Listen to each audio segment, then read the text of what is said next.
Hello and welcome to the latest episode of Empire Sports Talk. I am your host, Roman Gennaro. Let's jump right in. Before I get to the topics that I want to talk about, I have to, because it was humorous, I have to acknowledge what's going on with the Atlanta Braves right now. I sincerely doubt that they saw my tweet, but what I tweeted on June 1st, from our podcast account, Empire Sports Guy on Twitter. What I tweeted was, the defending World Series champs are a tough watch. There's no motivation, there's no drive, there's no backbone. All those things walked out the door when Freddie Freeman left, and it shows. I believe that Freddie Freeman was the anchor of that team. And at the time, I thought that was true, where they didn't have leadership. They didn't look like the same team that won the World Series, even though most of that team is still intact. I tweeted that on June 1st. The Braves have not lost since. With last night's victory against the Pittsburgh Pirates, the Braves are now on a 9-game win streak and have closed the gap between them and the first place Mets from 9 games to 6.5 games. So I want to first acknowledge that while I meant what I said on June 1st, the Braves have come to life and shown signs of that team that won the World Series. So, good on you. I don't want to take the credit for that because that would be ridiculous. I am a lowly podcast host, but maybe it was Ben Verlander in his show, his podcast, Swinging Bats.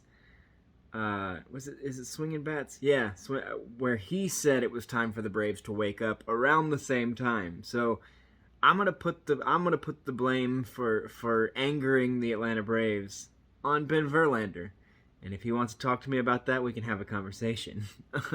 Anyway, to lead off the show officially, let's talk about the NBA Finals.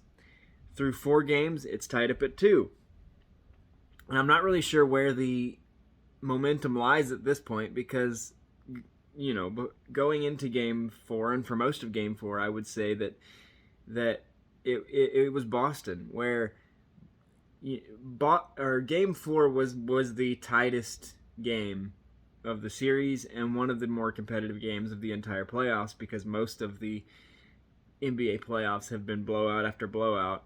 Even if you see 6-7 game series, that's not the story of the series, where the teams trade 20, 30-point blowouts.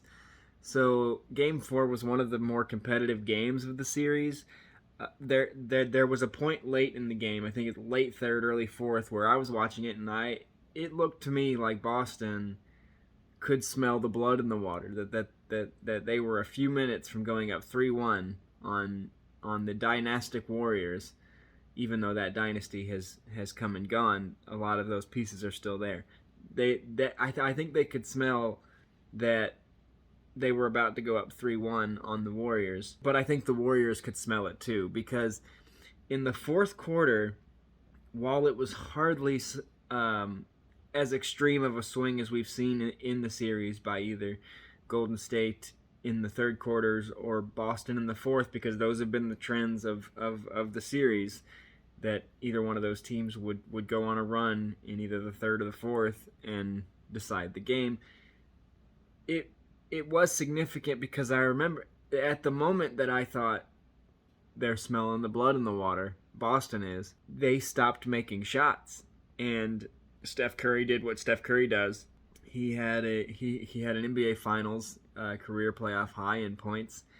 Not to say that Boston looked bad at the end of the game, but once Steph and Clay and were hitting 3-pointers and Golden State was getting the offensive rebounds off their misses, it was clear that Boston couldn't hang with him, and that goes back to what I had said going into the series, that the key was going to be defense. And some of the shots that Steph Curry was hitting in the fourth quarter, defense didn't matter. I remember looking at one of Steph's late threes, and Marcus Smart was all over him. Al Horford was right there. He had come around a screen that got Robert Williams out of the picture, and the defense was right up on him, and he hit a three. I think it was in Marcus Smart's face. And the announcers or somebody said, if the Boston defense can't defend that shot, if the Boston defense can't force a miss there, nobody can. And that sums up Steph Curry pretty much. He's a video game character who literally doesn't need space. He just needs not to get hit on the hand or something. He needs the actual shot to not get touched. He doesn't need space. He doesn't need to be open. He's always open.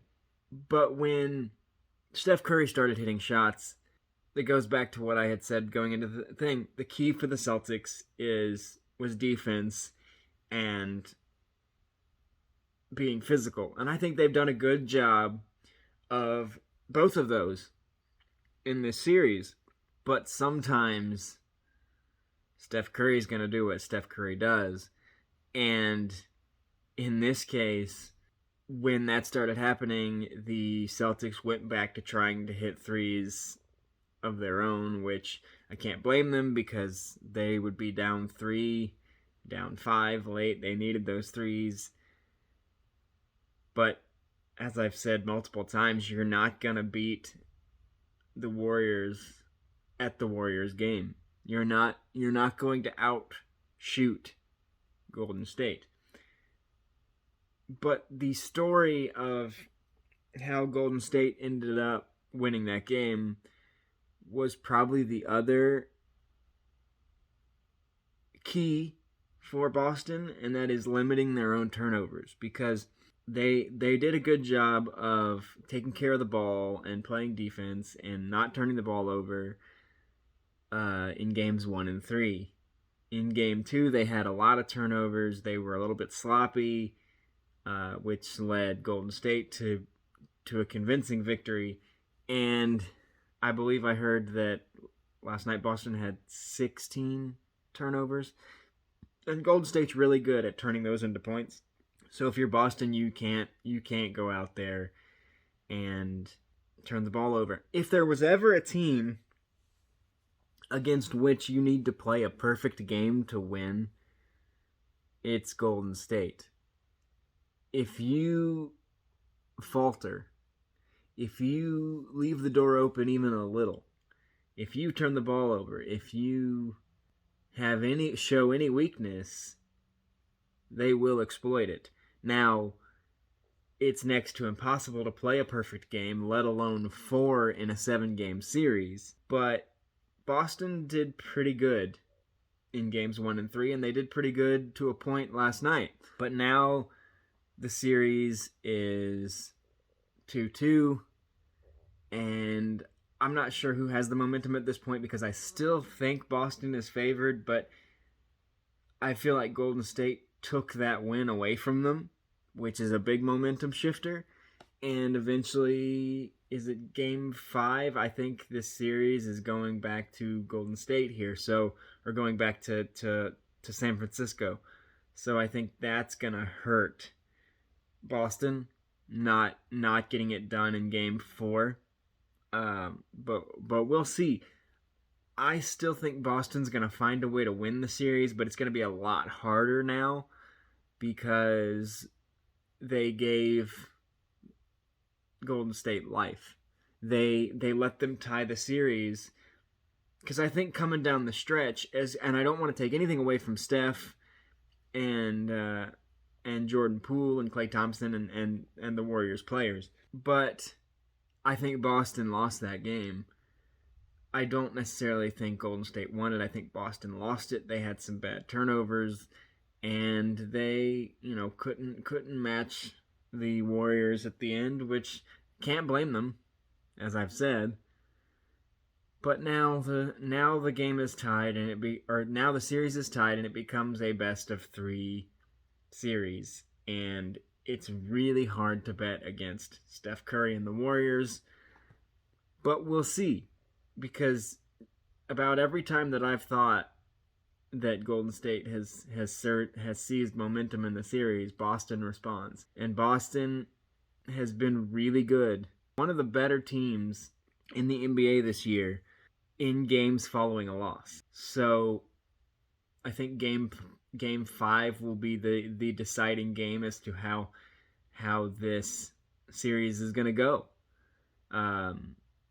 If Boston can respond and take game 5, I think they have a good shot. If Golden State comes back and wins 4 and 5 and takes a 3-2 lead, I think the series is over. I don't think Boston wins again.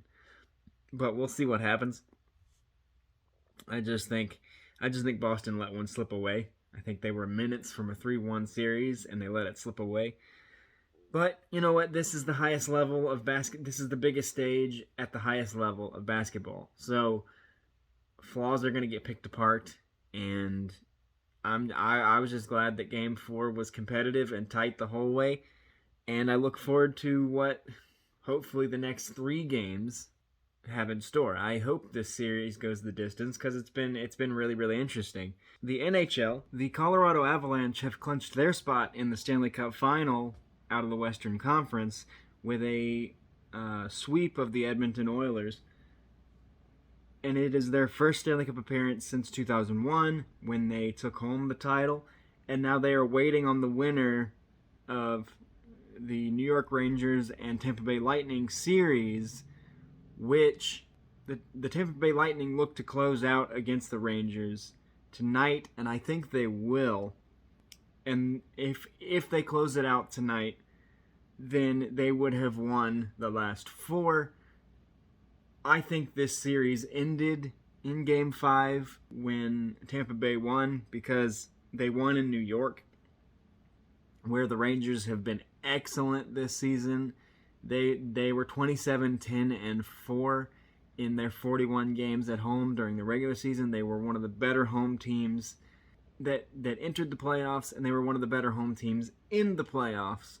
And so losing a pivotal Game 5 at home to the 2-time defending Stanley Cup champions, I think was a backbreaker, because now the Rangers will have to win Games 6 and 7 on the home ice of the 2-time defending Stanley Cup champions, and I think that is a really, really tall order. So I expect this series to end tonight with Game 6. I expect Tampa to go back to the Stanley Cup Finals yet again, but we will see. Maybe New York pulls a rabbit out of its hat and wins the next 2 and goes to the Stanley Cup Final. As a casual NHL fan watching these playoffs, I've felt that the Rangers were destined for the Stanley Cup Finals. So maybe I'm right, and maybe they pull it off because they are in fact destined to be in the Stanley Cup Finals. But I mean, it's a tough sell against the Tampa Bay Lightning. You know, you don't just win 2 consecutive Stanley Cups by chance. They weren't as flashy as they have been in the last 2 seasons this year, and yet they still found a way as the 3 seed to get into the conference finals, and here they are on the precipice of the Stanley Cup Finals. I believe it ends tonight, and we see Tampa versus Colorado. Tampa would be in search of their 4th title, 3rd consecutive, and Colorado would be in search of their 3rd. But again, New York is not out yet, but they would have to win 2 consecutive in Tampa against the champs, so that's a tall order. We will see what happens. I, for one, cannot wait. I led off the show talking about one streak of the Atlanta Braves, and I want to go back there to an equally noteworthy streak that was happening at the same time. The Los Angeles Angels losing 14 in a row. And this set in motion the firing of Joe Maddon, their manager, which, ironically, on last week's episode, I was talking about what I thought a big mistake it was for the Phillies to fire Joe Girardi, and now here we are talking about the Angels firing Joe Maddon. And I think this is a more egregious firing than the Joe Girardi firing because, again, it's only 50, 60 games into the season. It's a long season. But this time, yes, a 14-game losing streak is rough at any point of the season. At any point in any situation, 14 games is rough. That being said, when the streak started, when they won their last game, they went to 27-17. They were in first place in the AL West. Bear in mind, they've won since then. The streak is over. The streak ended at 14 a couple of nights ago. But their last win before they went on this streak, they were 27-17 in first place in the AL West. But then, inexplicably, the wheels fell off. And it was a full team thing. Their pitching that had been so well wasn't doing, and that includes Ohtani. He struggled on the mound and at the plate. I believe he went 0-2 with like a 9 ERA in the 2 starts during that streak. He was on the mound when they finally ended the streak against the Red Sox, and he looked really good. So I think it's safe to say that he figured some stuff out. But they were in first place at the time.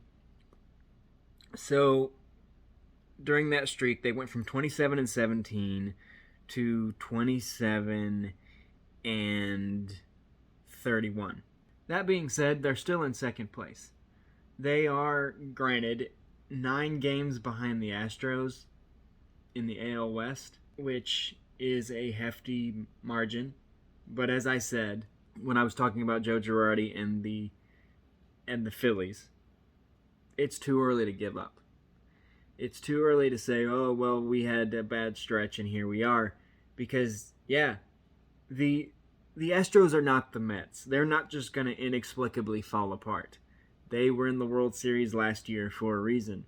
They've been in 3 World Series in the last 5 years for a reason. They're really good. But you are in second place. You still have Mike Trout, the best player in the world, even though he's dealing with an injury right now. You have Ohtani, who is a lightning bolt. So you could argue that the Angels have the 2 best players in baseball on the same roster, night in and night out. So while this lengthy losing streak was a fluke, losing streaks happen. Winning streaks happen. Just look at the Braves. Last year they started rough and they got hot and they won the World Series. They got hot at the right time in a not so good division and they won the World Series. And this year they started rough again and now they've reeled off 9 in a row and they're closing in on the Mets again. So streaks happen, things happen, and I really think firing Joe Maddon was the wrong move, because not only is Joe Maddon one of the best managers in the game, but he ended the longest championship streak in sports history with a team that many considered, if you're superstitious, to be cursed. So, and the one knock on the Angels in the time that they've had Trout and now Ohtani is they never had the right manager. And they never got the full potential out of that team. And before this losing streak, the Angels looked better than they had in years. And then they lost a few games. And they blamed the guy that had them looking better than they had in years. They looked better than they've looked since Mike Trout has been there. And now Joe Maddon is gone. I like Phil Nevin. I was a big Phil Nevin fan when he was a player. But like I said with the Joe Girardi thing, mid-season coaching changes do not work. They're never successful. I think Joe Madden was the right manager for this Angels team. He was the right manager for Mike Trout and Shohei Ohtani and to finally get them to the playoffs. But one speed bump and you bailed. This, to me, reeks of organizational impatience.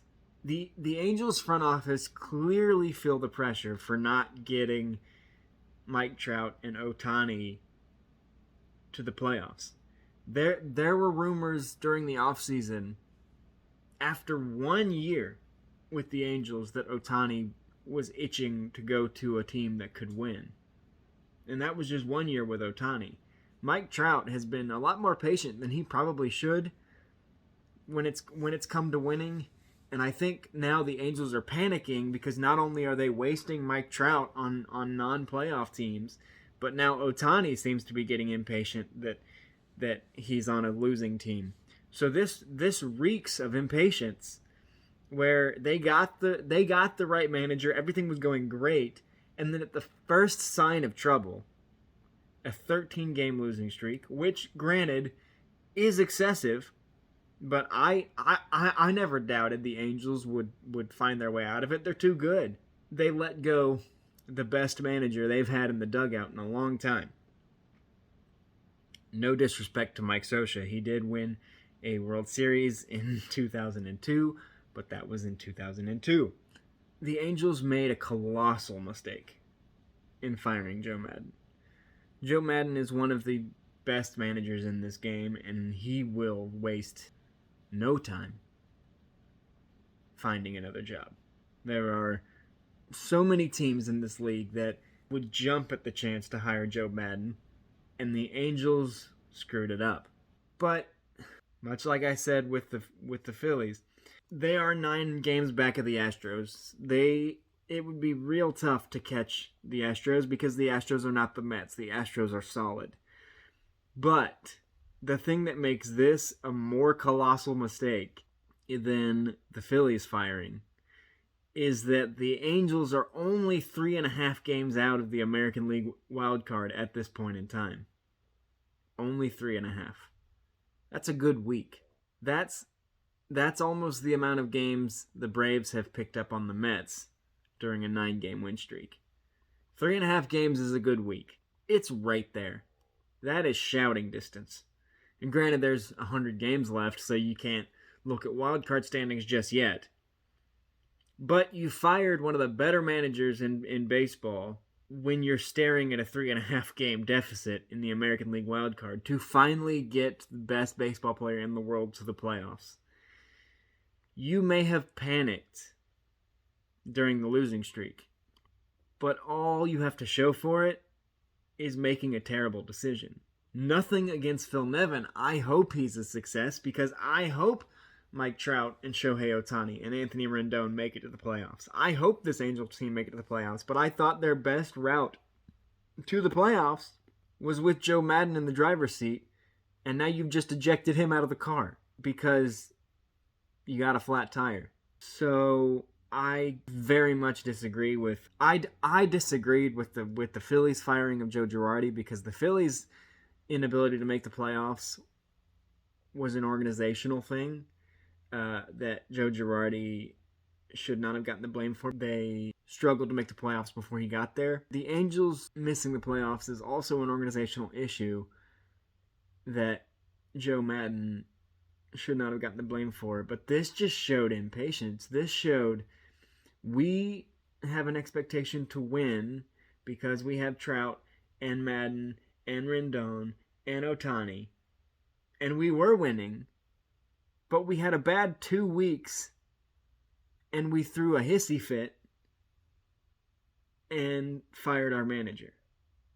That's how I see this. As a GM and owner that can't be fired, saying, oh, well, we're losing, it's your fault, even though you were in first place when the streak started and you're still in the race, we're losing and we expect you to be perfect and you're not, so you're gone. That's how I view this, and I don't like it at all. I could be wrong, but it just seems like a hissy fit.